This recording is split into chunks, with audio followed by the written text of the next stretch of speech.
you today? I'm good. It's 9 in the morning and I'm a morning person, but come 2 o'clock, I'm ready for my nap.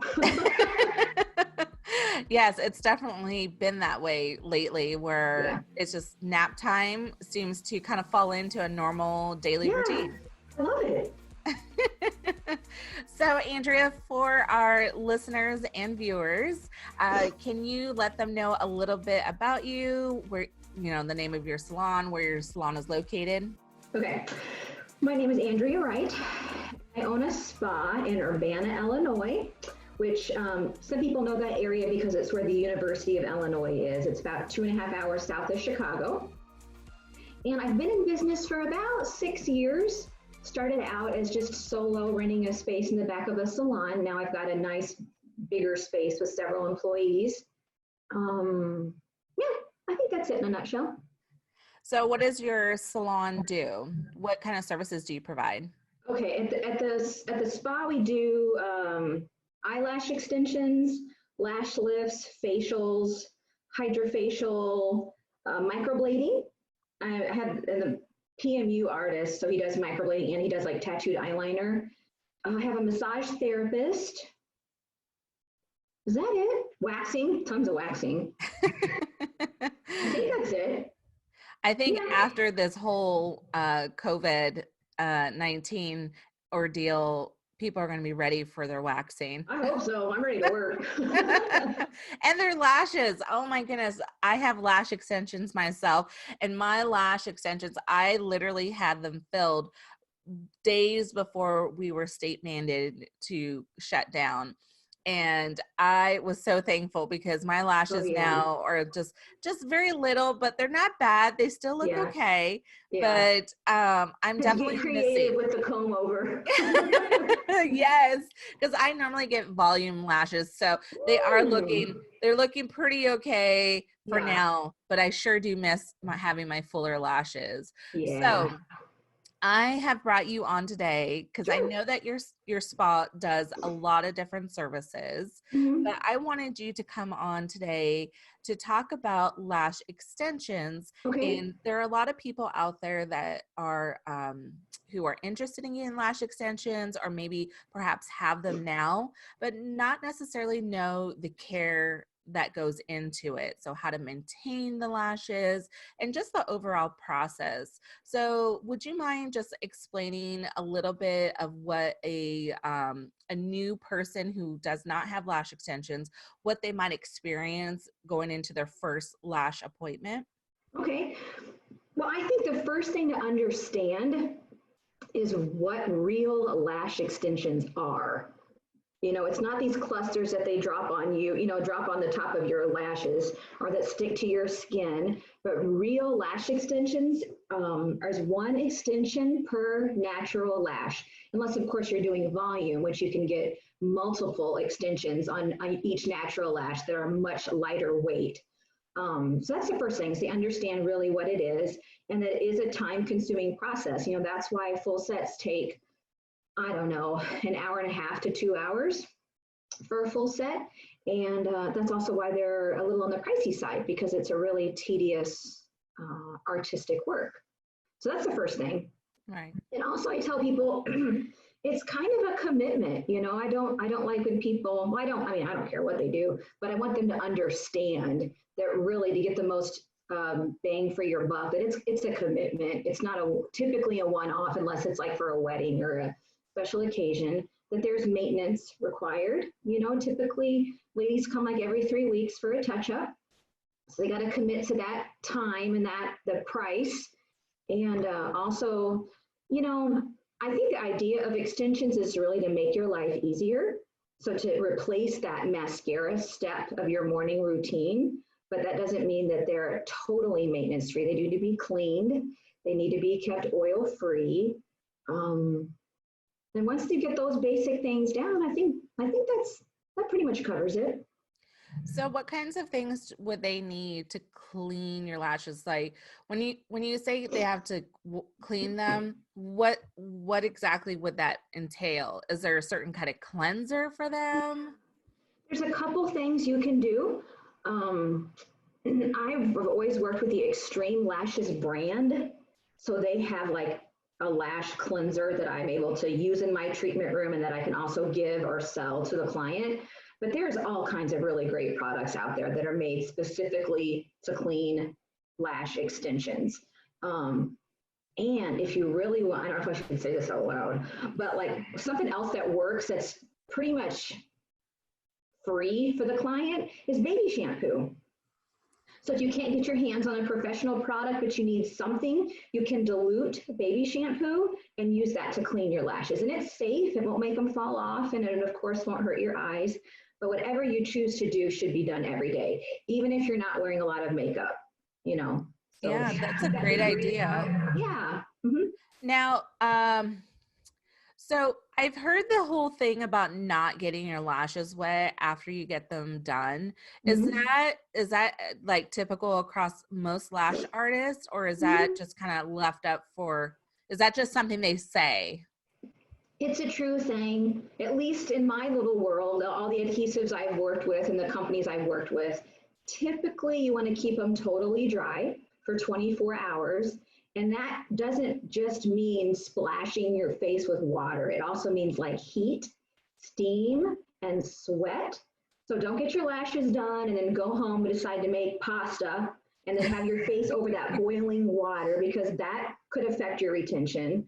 Sauna, hot tub, you know, even if you're in the shower and you keep your back to the water and you're like, well, it's just getting the back of my head, still all that steam is going to affect that retention.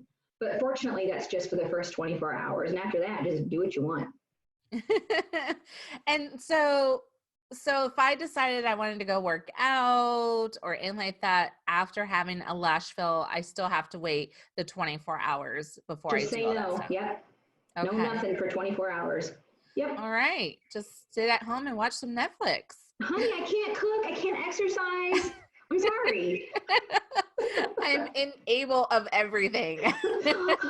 I'm curing.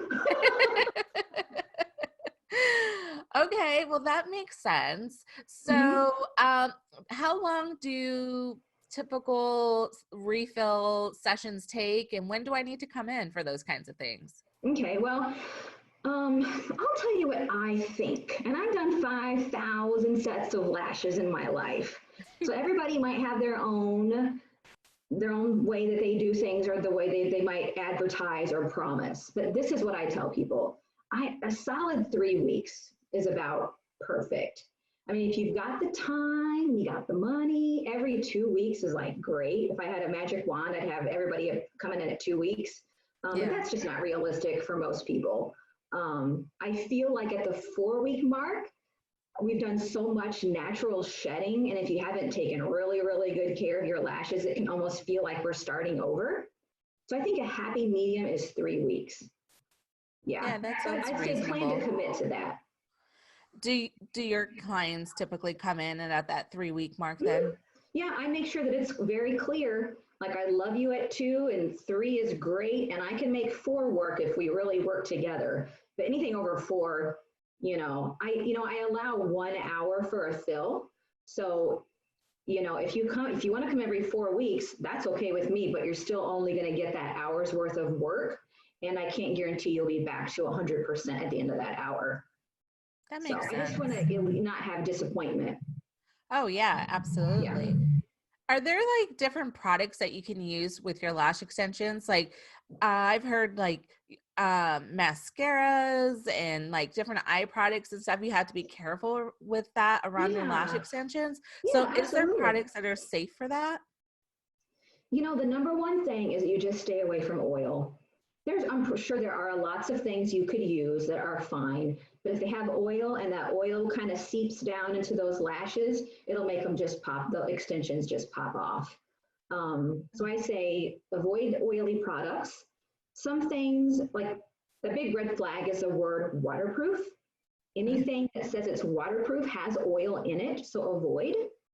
Even if you use an eye makeup remover that says, I remove waterproof makeup, but I swear I'm oil-free, just don't. If it just says waterproof anywhere, just don't. It's not worth the risk. Yeah, and most like gel liners and pin liners, they have oil in them. So you need to specifically find one has a water base. But really, it's like, gosh, you spent all this time and money on the extensions. I would hope that you would feel you wouldn't need a lot of that other stuff, Yeah. mascara or even eyeliner. Yeah. I've been wearing extensions now for 2 years, and the only time I wear makeup is when I have a photo shoot. It's the only Yeah, time I wear makeup. Otherwise, I'll just do a tinted moisturizer, some lip balm, and call it a day.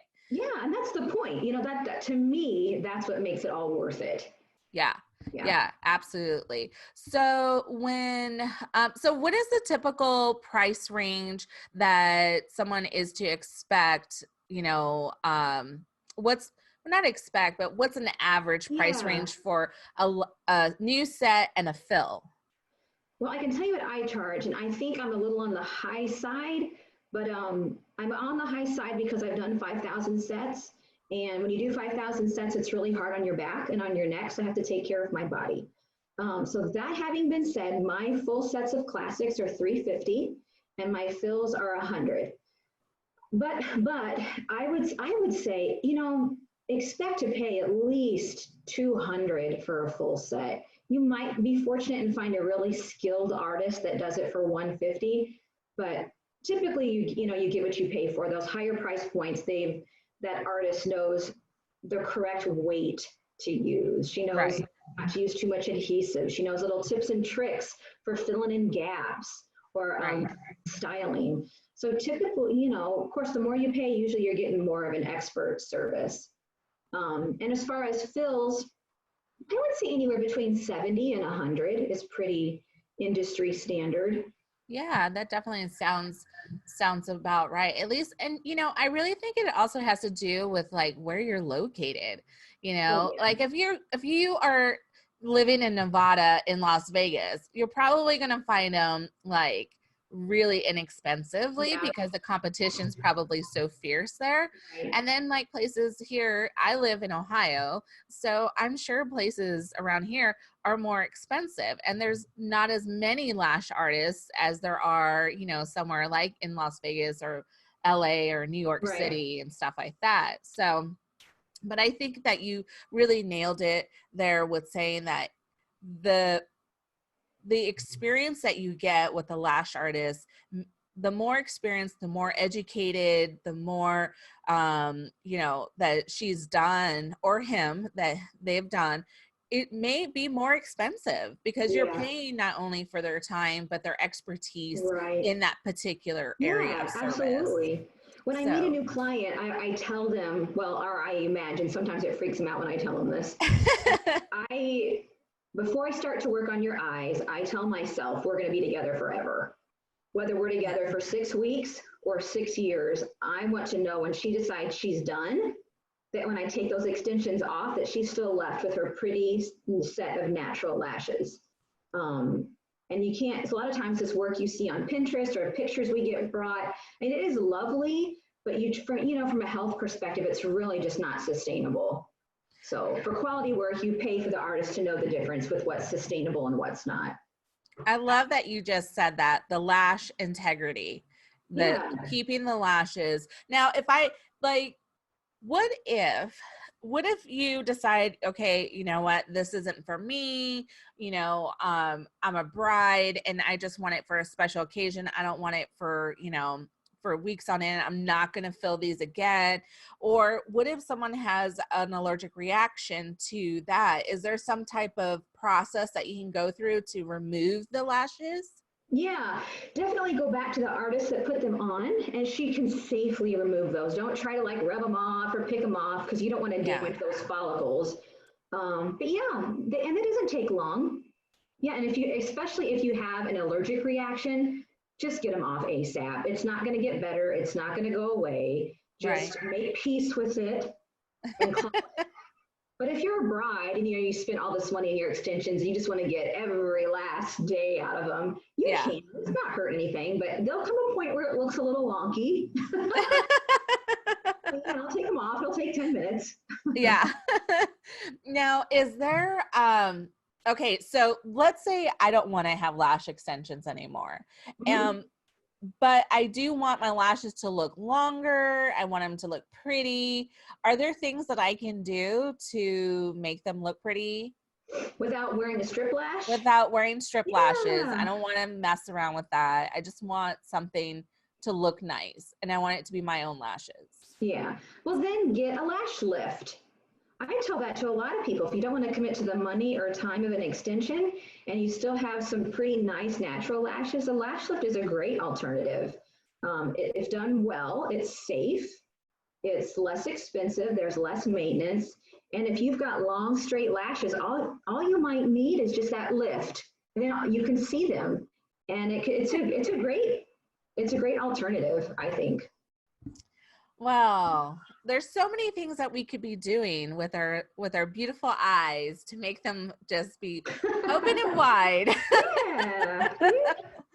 Okay, well, awesome. So, uh, now, are there any funny stories that you have of doing lashes? Have you ever had anything peculiar happen during a lash session? Oh my God, I've got so many funny wax stories. I have like some lash disasters I can't have recorded, but in the early days. But oh man, I wish I'd been warned about this question. Funny stories about lashes. Oh, I have to think on that one. Oh, I'm sure I have.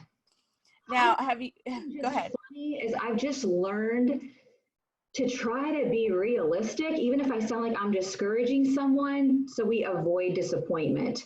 Yeah. Because I know we all work hard for our money and our time is valuable. If you're going to come and spend the money and the time, I want you to leave happy. So if you come to me with a look that I know I can do, I'm just going to say no. Just say Yeah. no. Yeah. Yeah, that makes total sense. I mean, I feel like when you're getting a service like this, you want to first have somebody that is amazing at what they're doing. You want to be able to see their work and see their Right. work portfolio, their portfolio. And Yeah. usually the best way to do that nowadays is through social media, Right. and your website, and having those before and afters on those areas so people can see, what other people's lashes are looking like. And of course, Yeah. reviews and testimonials always definitely help, especially Right. as a business owner. I know that personally, as a business owner, that it really helps to have those types of things from a client's perspective. I'm um, going to throw out one more thing I just thought of is each state has different regulations for who can legally do lashes. And in Illinois, a few years ago, it changed. So, like in Illinois, to legally do lash extensions, you need to be like an esthetician, a cosmetologist, or have some kind of professional licensing. Um, so, you might want to check into that too, because not all Definitely. operations are operating up to code. And that speaks a lot to the professionalism of the establishment if they've taken the time to make sure they've met all of those requirements. That is so, so true. Yeah. Yeah, that is, I mean, because they just regulated it here in Ohio. So that was just probably in recent time, honestly, within the last 5 years that Yeah. happened. So Yeah. yeah, that's definitely something to consider as well. That's great information. So, okay.